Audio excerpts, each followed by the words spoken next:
Being with us, it's day 4 of the US-Israeli war on Iran. The US president, on hearing from the media that Iran wants to discuss, said that it's too late to talk. Donald Trump has yet to give a televised address to the Americans. It's the norm in times of military action to do so. Instead, he uses his own social media platform as communication. But he has outlined his 4 objectives in the war. They are as follows: to destroy Iran's missile capabilities, to wipe out its navy, to prevent it from obtaining a nuclear weapon, to ensure that it cannot continue to support allied armed groups across the region. And Trump said the US can keep going with the attacks beyond the previously stated 4 to 5 week period. US Central Command says it's carried out over 1,700 strikes on targets in Iran since Saturday. They say they've hit Iranian Navy ships, submarines, anti-ship missile sites and command control centers. Israel stepped up airstrikes against Iranian missile launchers and factories this Tuesday. Iran's cities and nuclear sites have taken a severe pounding. Tehran says there is no leak of radioactive material at Natanz, its nuclear facility, which once again has been targeted by US-Israeli bombing, such as happened in June last year.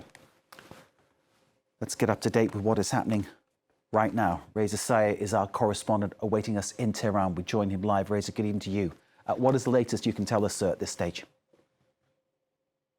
Just after 11 p.m. here on this Tuesday, as we're coming to an end to day 4 of this war, a war that's getting nastier, uglier, and bloodier, where more civilians are being killed. This was another day when we saw flurries of intense airstrikes. The most intense probably came shortly after midnight. It lasted for about a couple of hours again.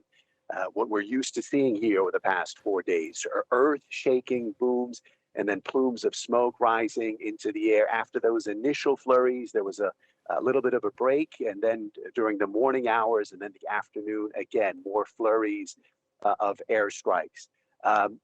Key developments today: the Revolutionary Guard reiterating their statements that the Strait of Hormuz has been closed to vessels and ships, an indication that the Islamic Republic is continuing with its promise to make this war painful, not just for the United States, not just for Israel, but for the world economy. Obviously, the Strait of Hormuz is a choke point through which roughly 30% of the world's crude oil supply goes through. And of course, you're already seeing gas and oil prices rise.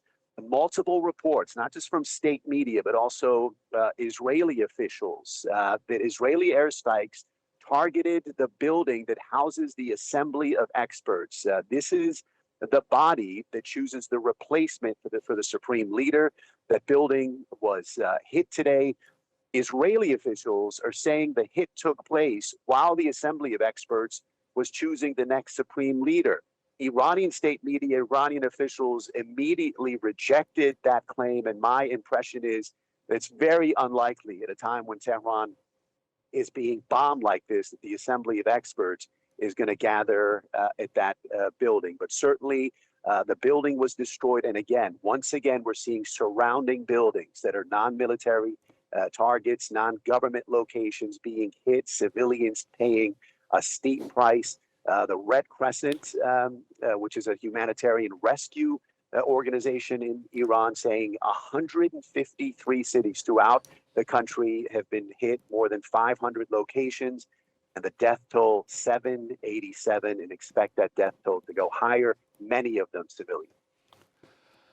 Reza, Donald Trump is saying that the 4 to 5 week period that he's spoken of for this military operation, as he's calling it, it could actually go on longer. That's what he's saying.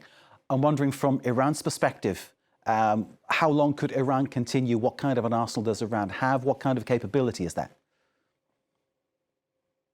Well, what's interesting is that in a day and age where you have so much sophisticated military strategy and thinking, these two sides, where you have on one side the Islamic Republic and on the other side you have Israel and the United States, it is a competition to see who outbombs one another. And that seems to be the strategy. Who can outlast one another? It's a test of wills.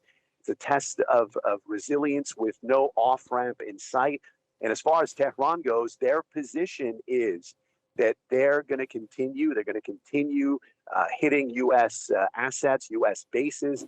across the region, Gulf states where the U.S. has bases located, and it's their position that even though these Gulf states did not attack them, they are housing bases that are part of the military that's attacking them. So to them, it's a legitimate target.